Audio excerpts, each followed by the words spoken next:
All right, it is 4 o'clock and we're going to get started. I want to welcome you to Link Engineering's video conversation series. My name is Shelley Latham and I'm the community manager for LinkEngineering.org, which is a project of the National Academy of Engineering with sponsorship from Chevron. Link Engineering is an educator exchange where you can find resources for PK through 12 engineering education. And if you aren't already a member, I encourage you to check it out. While I introduce our guests, I'm going to put up a poll, and which is about what are the biggest challenges that you see to teaching engineering. And I've provided a very handy none of the above and all of the above if none of those feel right or you can't narrow it down. So I'm going to introduce our guests. Christine Cunningham is an educational researcher who works to make engineering and science more relevant, accessible, and understandable, especially for underserved and underrepresented populations. A vice president at the Museum of Science Boston since 2003, she is the founding director of Engineering is Elementary, a groundbreaking project that integrates engineering concepts into preschool, elementary, and middle school curriculum and teacher professional development. Christine is a fellow of the American Society for Engineering Education and received the ASEE K-12 and Pre-College Division Lifetime Achievement Award in 2015. She was awarded the 2014 International Society for Design and Development and Education Prize, the 2015 IEEE Pre-University Educator Award, and in 2017, her work was recognized with the prestigious Harold W. McGraw Jr. Prize in Education. Cunningham holds, Christine, we'll just be on first names terms. Christine holds a BA and an MA degrees in biology from Yale and a PhD in science education from Cornell University. This is very exciting news, everybody. She is the author of a 2018 book, Engineering in Elementary STEM Education, Curriculum Design, Instruction, Learning, and Assessment, published by Teachers College Press and the Museum of Science, Boston. She's joined today by a frequent collaborator, Nancy Yocom de Romero. Nancy has been an elementary school teacher in Framingham, Massachusetts for 18 years. She was a classroom teacher in a two-way bilingual program for 15 years and currently teaches in the SAGE program, in which she works with students and teachers to promote abstract, higher order thinking and creative problem solving in Barbieri and Brophy schools, both of which are bilingual English-Spanish schools. Prior to that, Nancy taught in El Salvador, Central America. Okay, I'm going to end the poll and share results. I don't know if everybody can see it or just the panelists can see it, but it looks like 25% don't have extra time, 25% many materials, 25% managing students varied and creative designs, 13% student disappointment with their designs don't work, and 13% grading students on engineering. And nobody is worried about all of the above, which I think is excellent. That's great. Okay, so I am going to turn this over to Christine. And let me just bear with me while I get my bearings. Okay. So are you ready, Christine? Sure. Yeah. Great. Welcome, everyone. Thanks for joining us today. And since there are two of us presenting, Nancy and myself, if you have questions or comments, we invite you to use that chat feature, and we will try to have one of us talking and the other one monitoring that so we can get some answers or comments back to you in real time. But I thought I'd start today with a little history of my work in this field I started my career looking at engineering education in middle and high school. And I also did a short stint researching at the college level why women tend to stay or leave engineering majors. But my heart really was in K-12, so I returned to that and spent again about 4 years in middle school and high school. But then I moved down into the elementary school level. Next slide. So my work for the last 15 years has focused there with engineering as elementary. We've now created 5 curricula for children from preschool through middle school for both in-school and out-of-school settings, and have reached over 17 million children. I've known Nancy for almost as long as we've been doing this work. When we decided that we should start thinking about what engineering would look like at the elementary school level, I knew we needed to bring in the experts, the classroom teachers, to help us. So I called around in Massachusetts to a few elementary schools and asked the principals to recommend a teacher or two. My only requirement for the call was that the teacher was not afraid to teach science. So Nancy was one of those that was picked to join us, and she still continues to work and advise us today, 15 years later. So she is definitely one of the first and probably most veteran teachers. Some of you may be familiar with engineering at the K-12 level, but there may be some of you who are also new to engineering and wonder what it might look like with young kids. So did we when we began, frankly, we didn't really know. So to give you a glimpse of what we think engineering looks like, I want to share with you a short video. In this class, students have been studying about insects and pollinators. They're going to apply the science knowledge they've learned as they design a hand pollinator, a device that will pick up and drop off pollen for a model flower. We're going to make a hand pollinator. The hand pollinator needs to go to a flower, and when it touches the pollen, pollen needs to stick to it. And then when you go to another flower, the pollen would what? Stick to that one. Drop off and stick there, and take more and bring it to another flower. I want you to brainstorm ideas for your design. I have an idea. We could use this one and then just bend it. Yeah. Okay. So let's say number 3, but we'll just bend number 3. How about that? So it'll be half of my. It will look like your idea, but it will do the things that are in my idea. Mm-hmm. So it's both of ours mixed up. Yeah, but how are we gonna put the pom-pom on? Pom-pom? Put it on top. Look what we've created so far. We've used the foil and we've used the pipe cleaner. Yeah, so we're cutting the fur off and putting the fur on the handle. All right, let's see if this hand pollinator works. Would you say your hand pollinator worked this time? No. What do you need to do? Improve. Good job. Here we go, testing.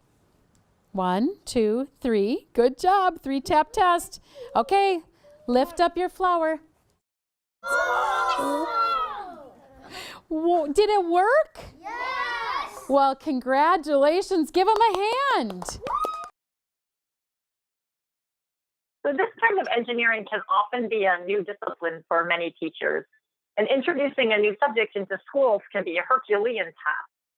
My team and I have worked with thousands of teachers, supporting them as they transition from novice to expert. So today we're going to explore some of the top concerns that these teachers have expressed as they began to teach engineering. And we'll look at 6 areas. For each, I'll start with a general description, and then Nancy will offer an on-the-ground, or should I say in the classroom, perspective. So challenge number 1 we hear is most commonly, I don't have any extra time. Frequently, teachers lament that they don't have time to teach engineering in an already packed school day. Unfortunately, we can't create more hours in the school day, so we need to thoughtfully consider the ways in which engineering design challenges can support existing instructional goals. We found there great opportunities for engineering to reinforce the science and the math concepts that elementary students learn throughout the year. For example, students who are challenged to design insulation for a solar oven need to grapple with what insulator and conductor mean as they figure out how to function, as we see in this next video. If we're trying to make the little pot, you can't have an insulator because that means all the heat's going to go out, and then whatever you're trying to make. The insulator makes it in conductor. Remember the word in. Insulator. Look, but insulator, it has the word in at the beginning. That's how you remember. Insulate. So clearly needing to use that concept is helping those kids to refine their understanding of the science concept as they think about applying it to the engineering challenge. Research, including some of that we've done, has shown that when engineering activities are specifically designed to introduce science concepts, students learn the science better. Students understand concepts more deeply when they are able to apply the abstract knowledge to specific hands-on tasks. Engineering lends itself well to project-based learning. It provides an overarching problem that students can solve by drawing on knowledge gained from many different disciplines. So as you teach engineering, you can reinforce topics like science and math, but also literacy and social studies. For example, when third grade students are asked to evaluate the landscape in the village in Nepal, to choose an appropriate site for a type of bridge called a tarpole, they have to balance different constraints based on scientific evidence. For example, how quickly different substrates erode. But they also have to take into account societal and cultural considerations based on where the villagers might want the bridge to be. So in this engineering challenge, the students have a map. Next slide. With the different potential sites for the tarpole bridge marked by letters of the alphabet, as you'll see. Listen to their arguments in this video. Notice how they use their science knowledge, for example, erosion occurs faster where a river curves, and also how they use their knowledge of cultural constraints as they were presented in the storybook at the start of the unit. The boy in the book has a grandmother he calls Aji, who is sick and can't walk very far to get to the clinic. It sounds like you've narrowed it down to E and F. True? Okay, I'm going to come back and check on you. You've got to narrow it down because a lot of people are already down here talking about the advantages and disadvantages, which you've already talked about, but we got to get it down on paper like an engineer would. All right, I think we should do F. 3 on 1. Let's 3 on 1. Why? Because it's closer to the clinic. But it's closer to a curve. F, you have to walk 2. It's closer to a curve. So? Yeah. That's what are legs for? Yeah. No, the Audrey cannot walk because she's sick. Yeah, so somebody will carry her. But or help her. Well, after all. She's well now. She's well. Come on, he's closer and straight. Oh and my God. 3 on 1. That's it. We're doing rock, paper, scissors. Alright, fine. Rock, paper, scissors. Rock, paper, scissors. Rock, paper, scissors. Oh, we're doing F. Booyah.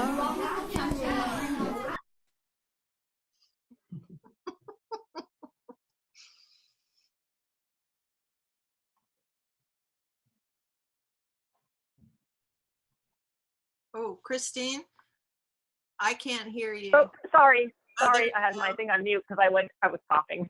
Right. Obviously, this is not the ideal way for students to reach a decision, but it's probably a technique that real engineers revert to occasionally as well. In a culminating activity in this lesson, students write a letter to the village elders to recommend a location and communicate how they reached their conclusion, thus drawing on language arts skills such as persuasive writing. So if you're thinking about how to carve out a space to teach engineering during your school year, you might start by looking at the scope and sequence maps for the science topics you teach. Then choose or create engineering instructional units that align with that content.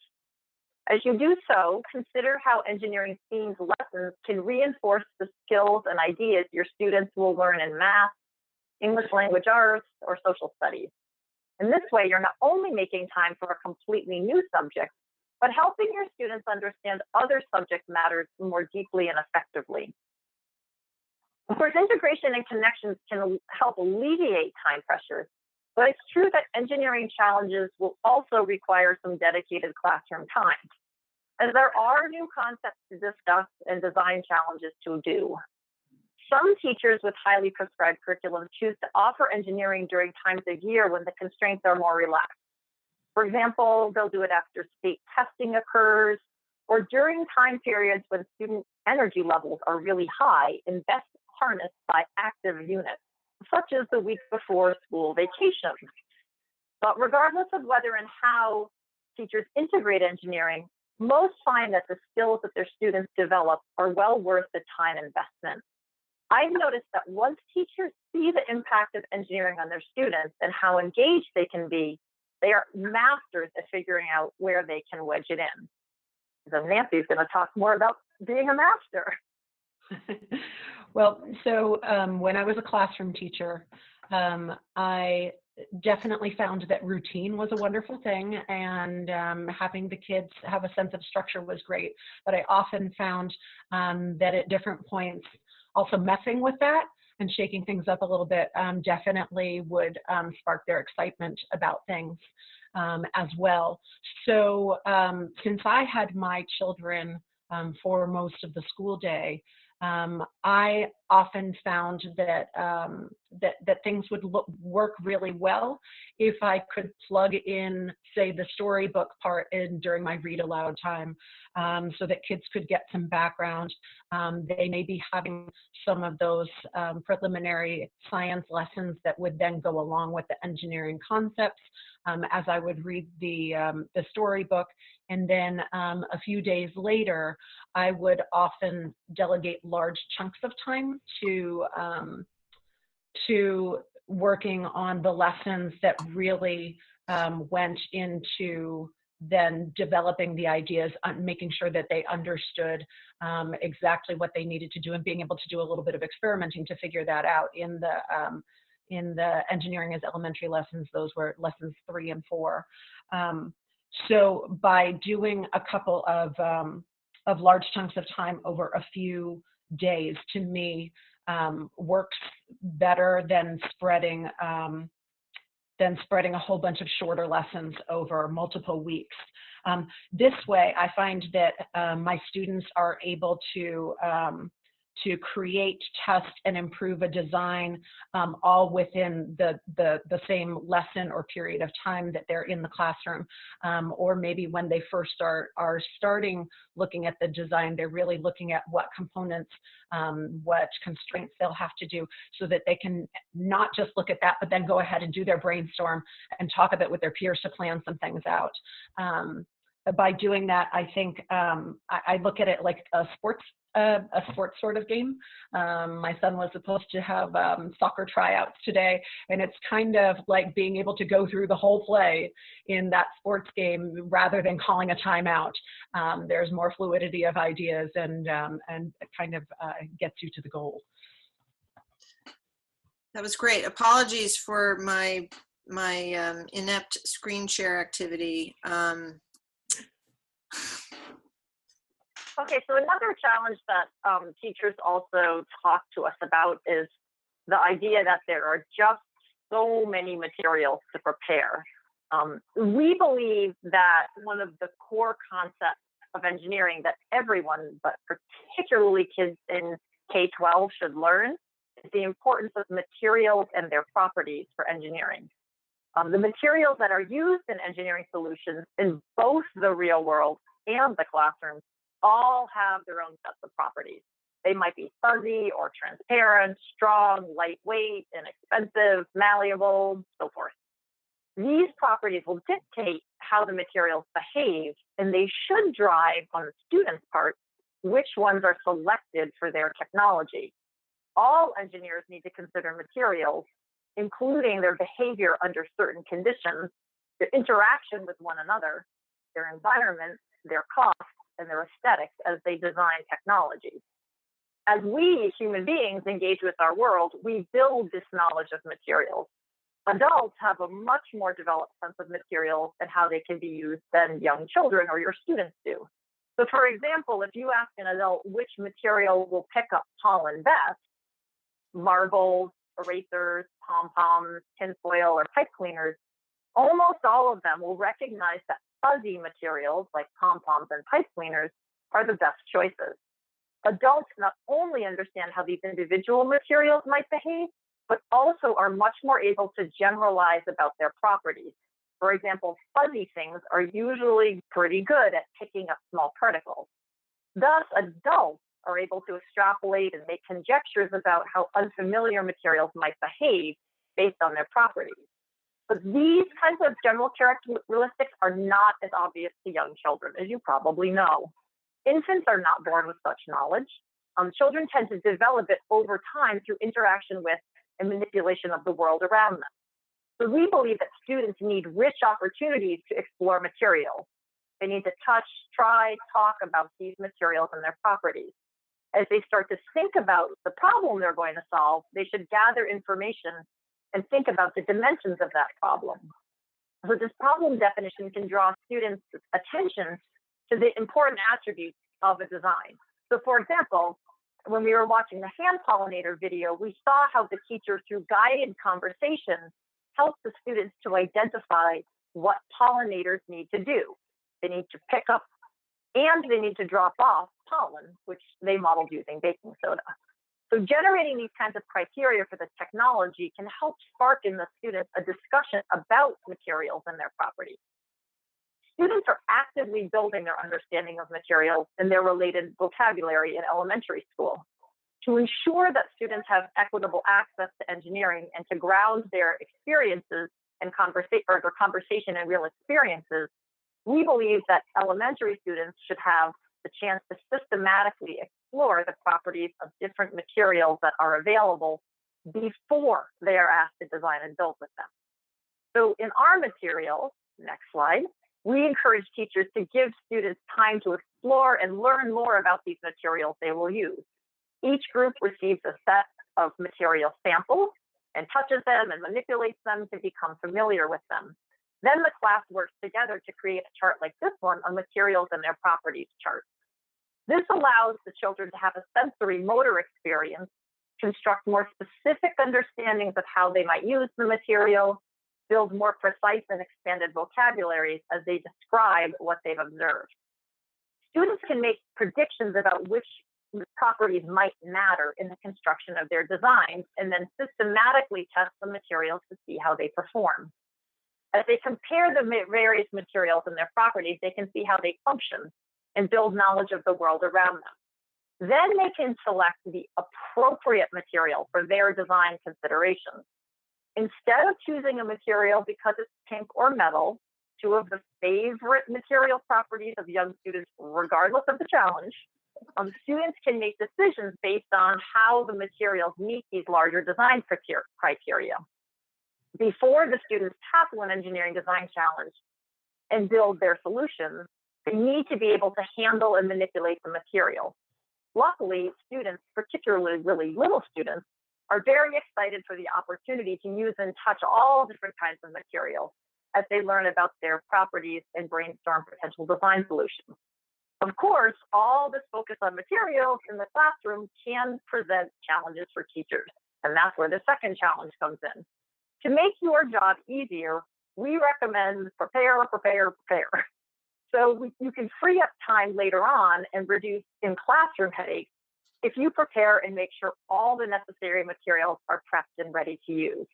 So for example, we encourage teachers, if they are going to need a 4-inch by 4-inch aluminum foil sheet, to cut these squares ahead of time. Count out the materials before the unit begins. Gather everything that is needed. Group the sets of materials together and then compile them into sets of boxes or bags or bins to get them onto the desks that the students are using. To help students focus, we have found that handing out small materials bags that contain one sample or a small 1-inch square can allow students to touch and explore materials while keeping the focus on the materials and not, for example, how long the aluminum foil is when it's completely uncoiled from its roll. So some of the design challenges that we use may also use some sort of base model that students are just designing a part of. So for example, students might be challenged to design only one part of a much more complicated system, just the blades for the windmill in the upper left corner, the maglev train for the track in the bottom part, or the insulation part of a solar oven. If you teach a unit that requires some sort of base model, we recommend that you try to build the model ahead of time. And then if you can and you have space, save that base model and use it from year to year. Even better, we recommend if you can recruit materials helpers, those are great. So colleagues, parents, students helpers, even corporate volunteers sometimes can all assist in compiling all these necessary components for the students' engineering challenges. All the prep work that you do ahead of time will help make managing and distributing those materials during class even better. During the lesson, your students really want to touch all the materials. Because they're new and fun, it's important to give students time to feel and explore them. So we have found in our lessons that structuring time for the students to consider these materials' properties and become familiar with them can help them then focus in later lessons on how they'll use them. Just make sure to communicate any important instructions before the students receive the materials to ensure that you have their full attention. Because once you hand out those materials, it's all hands to explore. Once the students begin to create their own unique design, then each group may use different materials in different amounts. That means you have to sort of think about how you consider the classroom layout and arrange the materials. Students will be standing up, moving around as they get the items that they want. So many of the teachers have told us that they like to recommend using a material station or a material store. And that's where the teacher, a classroom aide, or some adult helper sets up one location with all the materials that the students will be using, and then oversees material distribution from that spot. So the students will walk up after they have sketched an idea or a design, list what materials they want. Then one member will bring that materials list to the store manager, who doles out the specified items. And having such a material station can help students create a plan and then adhere to that plan as they build, which not only mirrors how engineering is done in the real world, but also helps students to prevent them from being distracted by all the fun options once they get up to the store, and instead start to focus on the purpose of their technology and what they'll need to design it. At the end of the challenge, we also like to recommend that teachers ask students to return any unused materials, deconstruct unwanted versions, salvage materials that can be reused, and help organize the materials for later use or use in different challenges. So I'd like to add that, yes, there can be a lot of materials that are used for engineering units, although I wouldn't really say that it's any more than what teachers may use in many interactive science or social studies units. Many times these materials are also things that are easy to find in the classroom. The more that I have done engineering through working with Christine, the more I found wonderful uses for paper and note cards and a lot of those everyday classroom materials. So gathering and prepping those early and thoroughly is super, super important. It's a little bit of pre-work, but keeps the focus in the moment really on the thinking and the developing of the new ideas. I also recommend always having some extras, just in case some of the materials get damaged when kids are first exploring them, or also if something comes up that a student or two needs to change their grouping and therefore use different sorts of materials on their own.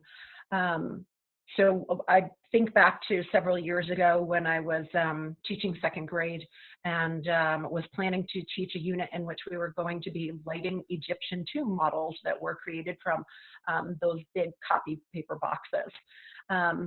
And worrying that I wasn't going to have enough time to get everything together, I called in these two great parent volunteers that regularly volunteered in my classroom.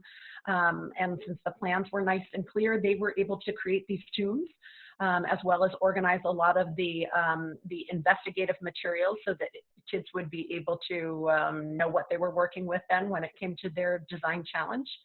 And they were so interested, and their curiosity got picked as they were putting these things together. You can see from the slide here, not a typical use for a photocopy paper box.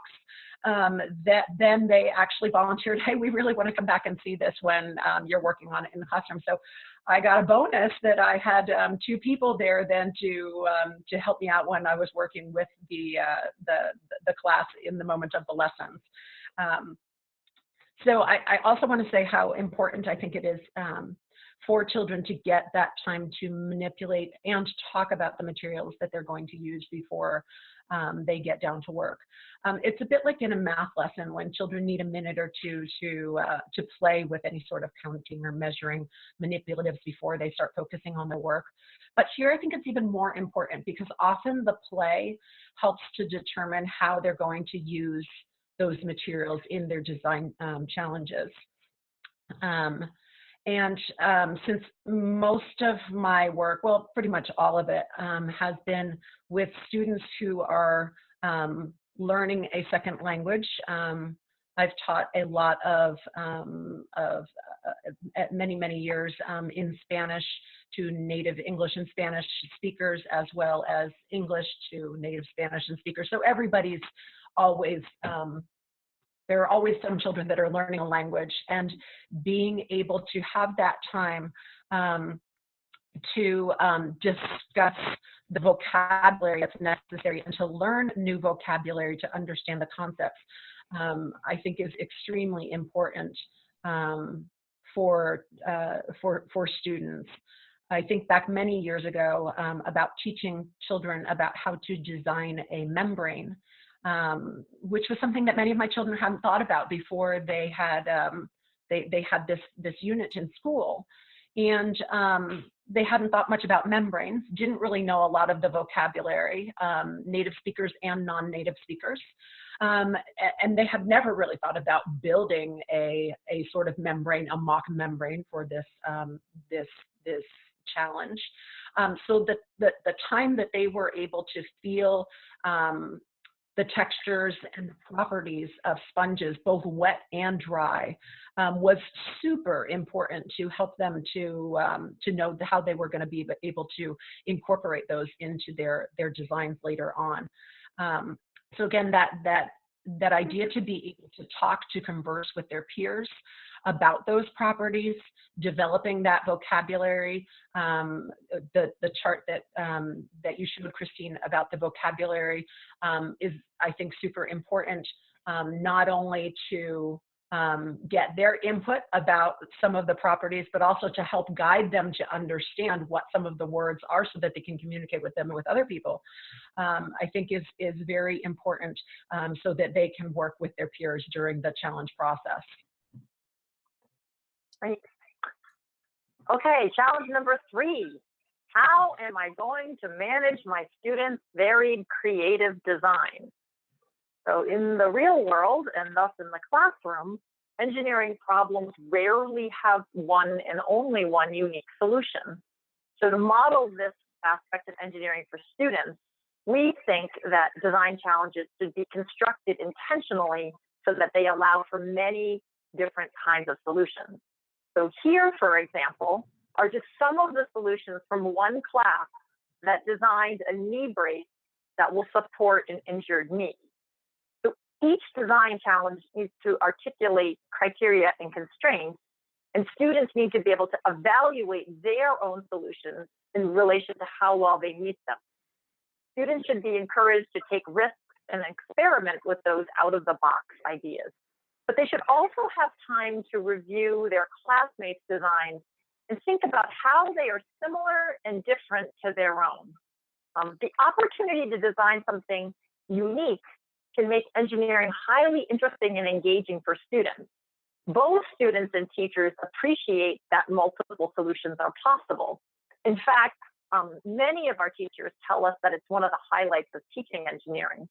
Ms. Mock, that first grade teacher from Minnesota, whose students engineered hand pollinators, called out this multiplicity of student solutions as one of her favorite parts of the experience. I think the variety of solutions that the kids came up with was the most exciting for me. None of the hand pollinators looked the same, not even similar. They used obviously the same materials. They're very creative, they're very different. It was, I think the most exciting part was to watch them try it and then to see the wheels turning and to talk amongst themselves about how to improve it was priceless. So managing a classroom where students are tackling open-ended engineering challenges that allow multiple solutions may seem daunting. You may be wondering how you'll keep track of each group's unique design and provide meaningful feedback. Teachers tell us that students embrace the opportunity to create an original design. However, the teachers also tout the value of establishing some parameters.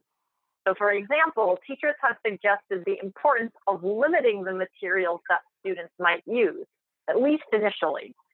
So having students choose from specified materials instead of a wide array or whatever they bring to class focuses them and their work.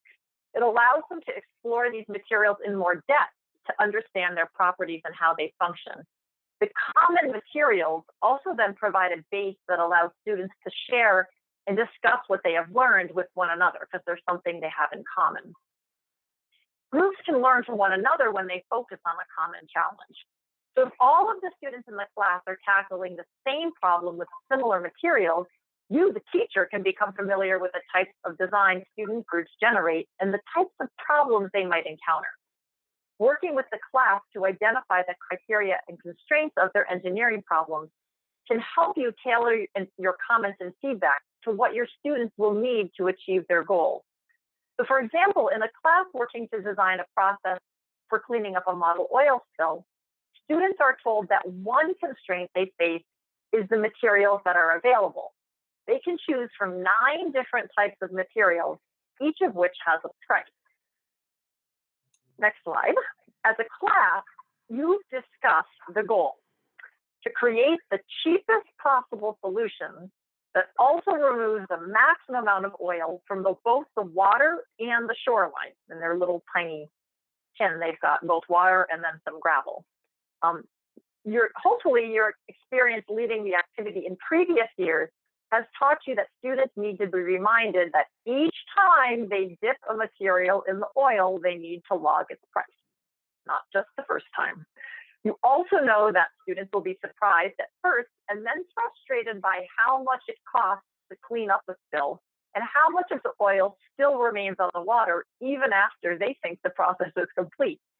So they're going to need some encouragement and questions that help them focus on how to improve their process when they begin redesigning.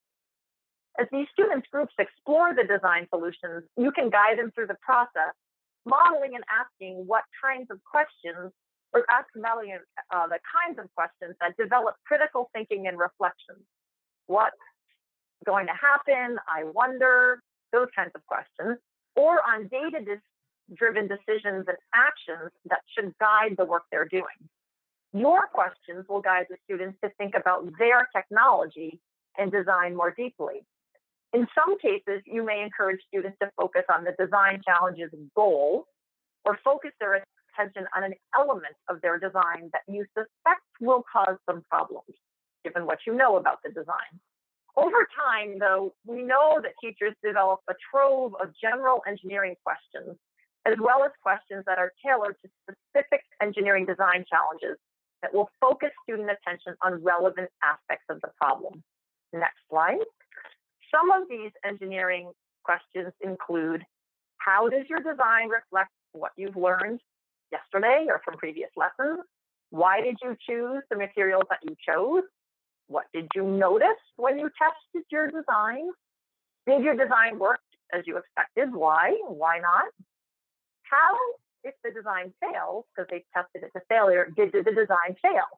Which aspects of the design might be the problem? The questions related to how they can improve their design, how they might redesign it to better meet whatever goal they're pursuing, making it faster, cheaper, stronger, more able to clean oil. And then if they've done multiple designs, did the current design work better than the previous design? And why or why not is that the case? So next slide. In addition to walking around the classroom and providing feedback to individual groups, it's helpful to and important to structure time for whole class reflection and discussion so that students can learn from their peers' efforts as well. These kind of periodic whole class discussions allow student groups to share their current design.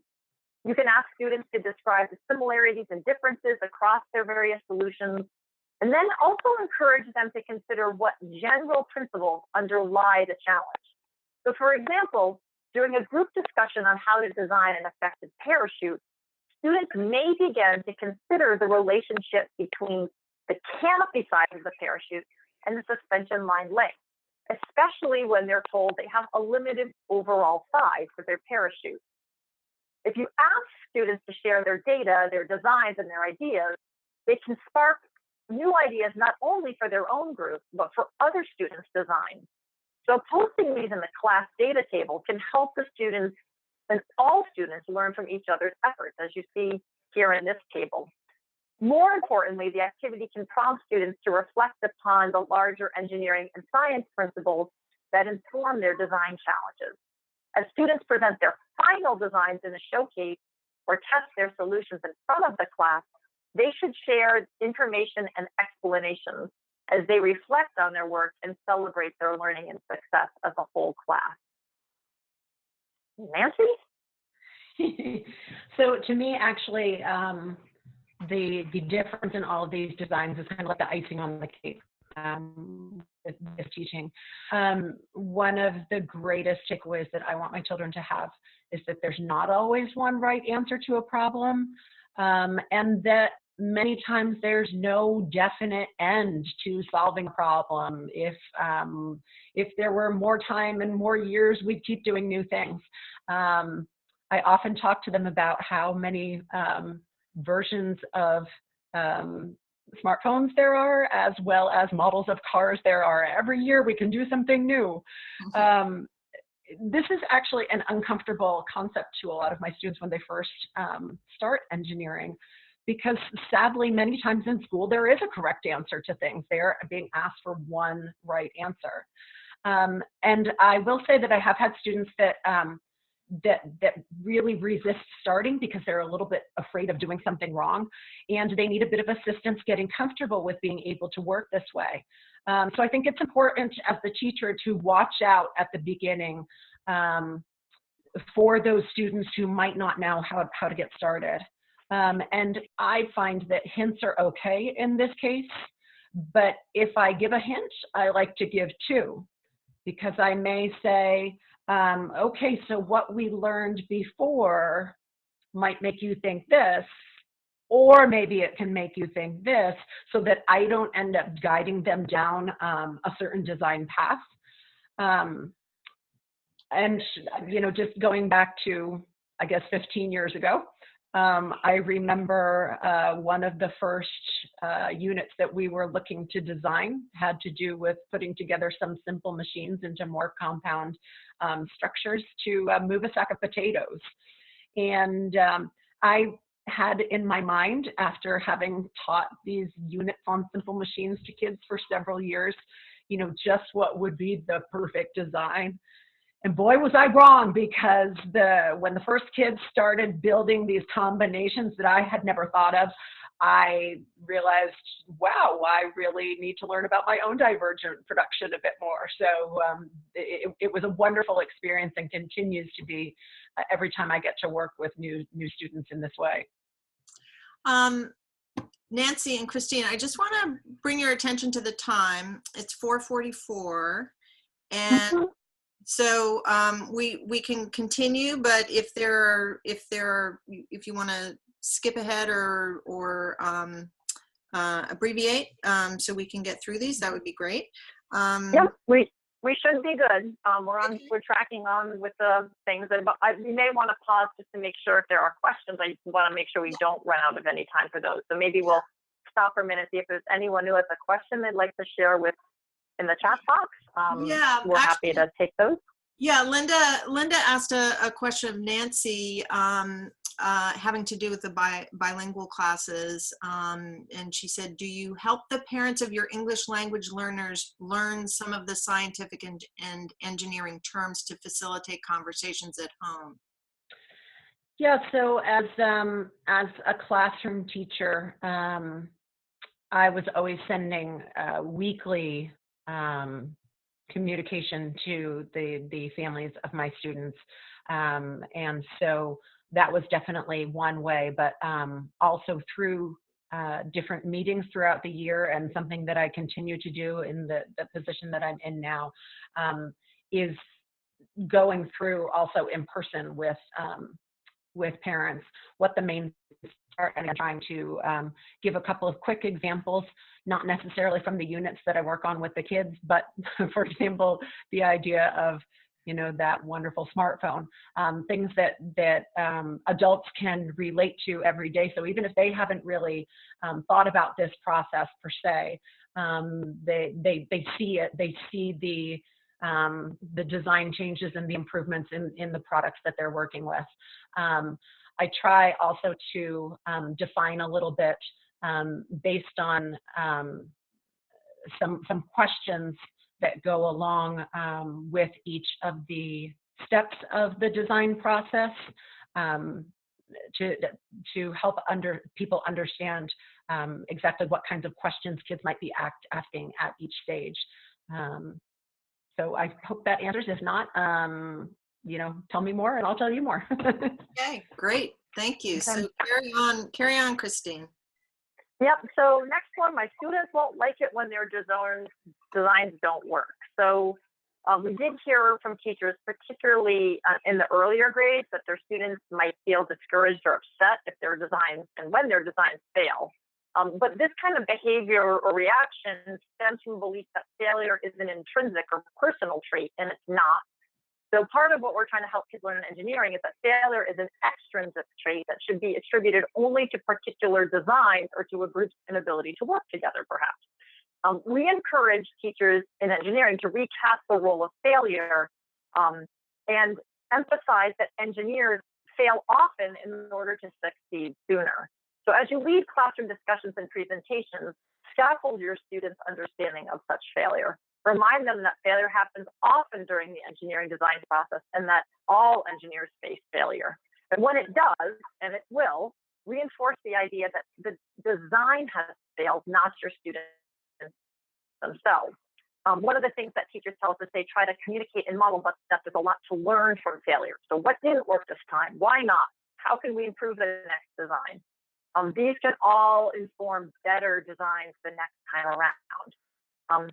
So the teachers that I'm going to show you two brief clips from teachers who teach in two very different types of settings. And they're talking about their experiences with failure in engineering and how it not only helps the kids more and more about engineering, but also prepares them for life in general. My kids come from a large free and reduced lunch area. I think we're about 80%. And most of my kids struggle with giving up. When kids are working with EIE and they're working on problem solving and they're developing their persistence, the idea of not giving up so you improve it and that you keep going, it's really a valuable thing. So it really develops their that habit to not give up and to keep going and to go on and do things like go to college and graduate from high school and things that a lot of kids in this school don't often think of. And the second teacher works with a slightly different group of children, but they too also benefit from encountering failure in engineering. I'm the gifted and talented specialist in our school district. And failure is not something that a lot of my students experience on a regular basis. they oftentimes experience great frustration actually, because it's not something that they get used to. And I try to emphasize to them all the time that when they're failing or struggling, they're literally, their brains are growing, and that's when growth happens, is when there's failure. And so, the fact that we went into this saying we're going to destroy these and they're all going to fail, I think on some level was liberating, especially for the kids who aren't used to dealing with that. And seeing that as that is your opportunity to improve. That failure is your chance to see how you can make it better. So we find it's really helpful, especially in elementary school, to downplay competition between individual or group designs. We suggest that students focus more on working as a class to try to generate the best design solutions possible. In this dynamic, successes and failures are shared by everyone, which better enables students to celebrate original ideas, the effective parts of designs, and overall high-performing design. It will take students time to adjust, accept, and even welcome failure.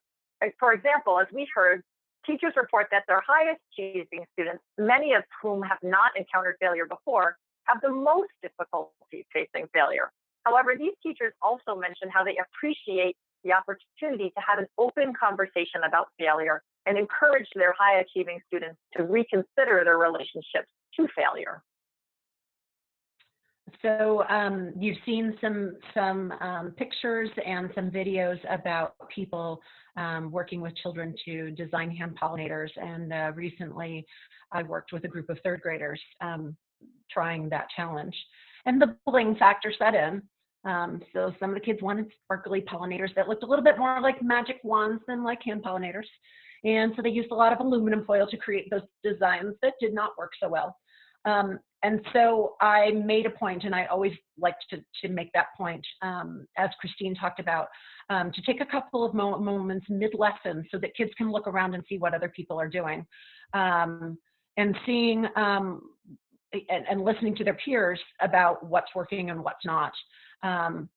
Sometimes kids do get a bit disappointed if a material doesn't work, but then I try to ask them to go back to those original tests that they've run so that they're really making their choices based on evidence, and that then they can rethink to try to make some better choices as they're trying to improve their designs. And I think it's also important to remember that even if children are unhappy or frustrated when a design doesn't work, that's okay. I think that dealing with frustrations are important for our children. We often teach kids in words that we need to learn from our mistakes, but putting that into practice is even more important. That ability to be able to deal with failure and frustration without giving up is probably the most important that they can learn from the engineering design process. I have seen kids take 30 minutes to put together their design blades for a windmill, only to see it not spin the windmill at all. And I see that that's frustrating.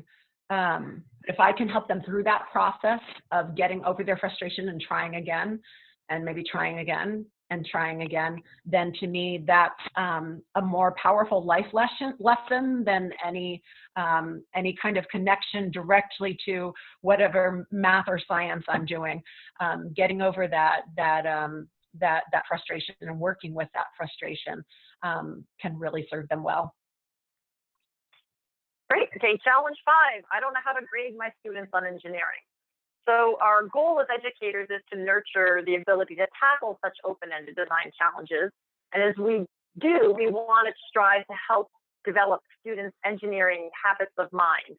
So the assessments that we use need to reflect these goals, and we need to communicate clearly and consistently about what we're expecting from students. So for each engineering challenge we create, we specify criteria and constraints to guide the students' work. So next slide. Assessing the product is only one part of an engineering project. What perhaps is much more important, particularly for the little guys, the elementary school students, is the process that they go through. So this slide shows 3 of the engineering design processes that we tend to use at the preschool, elementary school and middle school levels. But as the students go through these processes, next slide, we want them to be comfortable engaging in engineering practices. And this chart shows 16 of them that we have identified that we're trying to help students develop. So for example, they should become more comfortable asking questions, finding answers to them, brainstorming, considering their colleagues and friends' ideas, handling physical materials to create a prototype, gathering data, making decisions based on data, collaborating with teammates, communicating what they've learned. Those are just some of the kinds of things that we think it's important for them to be developing in classrooms. So as we teachers provide feedback to students, we have them keep in mind these practices and habits and make sure that the evaluative feedback is signaling that this kind of stuff is what's important. How they work to generate a design solution and what they do to improve the solution should be important and more important than any one particular design. So next slide. You may find that it's helpful to assess students' engineering efforts with a combination of a portfolio and an ongoing performance assessment. Our work with educators has shown us that scaffolding students' work with a semi-structured portfolio, a set of worksheets, or a student notebook can prompt students to document their ideas and reflect on their work and data while providing a log for the students and the teachers. Periodic poll/share-outs provide more formal opportunities for students to explain and present what they're working on. So if ongoing documentation of students' progress is required, you can use journals and rubrics to contribute to student learning. So Nancy? So I think that when you read through and decide what activities you're wanting to do, how you're going to use these materials, I think it's important that each teacher thinks about what he or she wants to get out of these lessons, by asking what are your children going to come away with.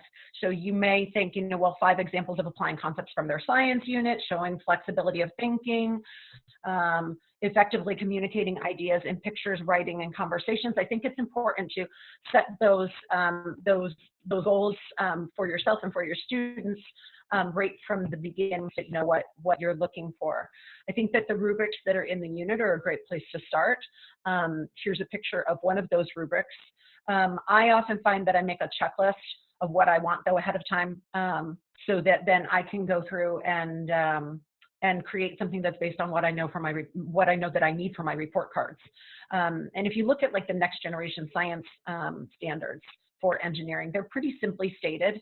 They're also, I think, a great place to start, which honestly, in many cases, just being able to follow the engineering design process to create a solution is what students are being asked to do. So using some of these pre-made rubrics, as well as thinking what it is that you're trying to get your students to show is great before you go into the lesson. And then the last challenge, which I know nobody expressed as one of their central ones today, is that there will be kids in the class who are left behind. So there's some very highly differentiated classrooms out there. But one of the things we've heard from teachers again and again is that engineering challenges, if they're thoughtfully designed, can provide a range of entry points for students. So they might tackle a simple problem with one constraint, or the same problem with a much larger number of specified constraints and criteria. So they might help a student through an interesting context, the relevance of a problem to their own lives, or a role model that they admire. Problem solving might entail almost no reading or documentation, or it could require careful data collection and analysis. The opportunity to move around the classroom, manipulate physical artifacts, and think in innovative ways can really draw a range of students into the task. So we found that English engineering activities can engage a very wide spectrum of students, such as English learners, students with special needs, students who do not best express themselves in writing, active students, artistic students, and many others. They invite students to show what they know by demonstrating, oftentimes with a physical model, their solution to a problem. So they're able to pursue creative ideas that they find interesting and learn from their failed attempts.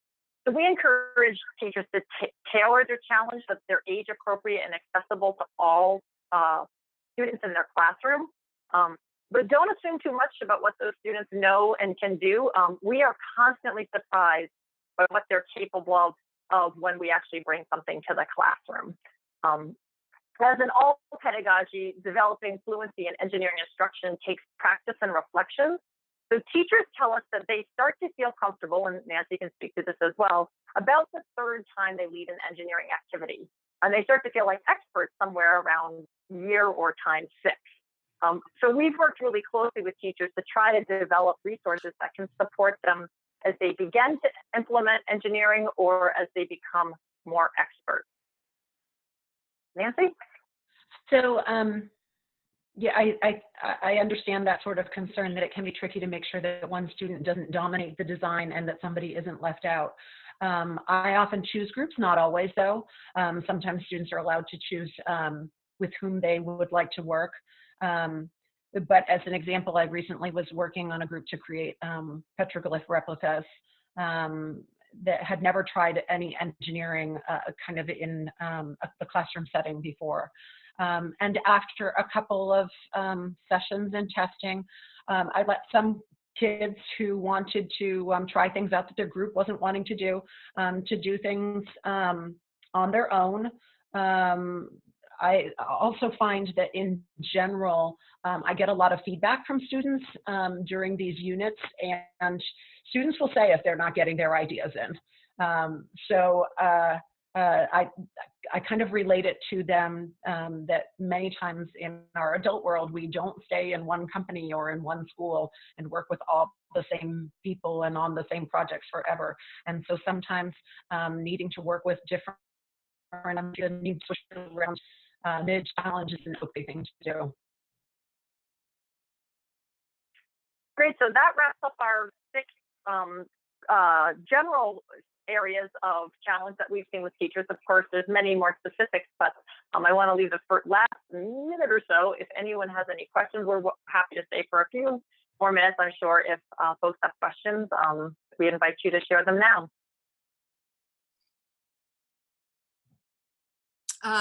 You can also, we do have a forum set up on LinkEngineering.org if you find out you have some questions or you want to follow up or you have anything like that going on. So you can continue the conversation at Link Engineering if you don't have any questions at this time. I want to just, since we are at 5 and I'm not seeing any questions jumping out, I think we're gonna say thank you to everybody for coming today, especially Christine and Nancy for this inspiring presentation. I certainly learned a lot. Clearly, there is far more to discuss about this than can fit easily in an hour, but this is a tremendous start, and I appreciate you both for being here. Our next video conversation will be in 3 weeks. We're still finalizing the details, so I can't give you exact details, but upcoming talks will be covering engineering in the next generation science standards and making good use of maker spaces. The series will continue throughout the summer, so stay tuned, and I hope you can join us again. In the meantime, be sure to stop by LinkEngineering.org, where you can ask questions, find resources, and get basic engineering information. And a follow-up email, you'll all get a very nice follow-up email, which will have links to the resources that were mentioned here, certainly to Engineering is Elementary and to Christine's book and to some of the other sources that were mentioned. So I want to thank you all for being here. It was tremendous. And I hope everybody has a great week. Great. Thank you. Thank you. Thank you so much, Nancy. Bye, Christine. Bye-bye.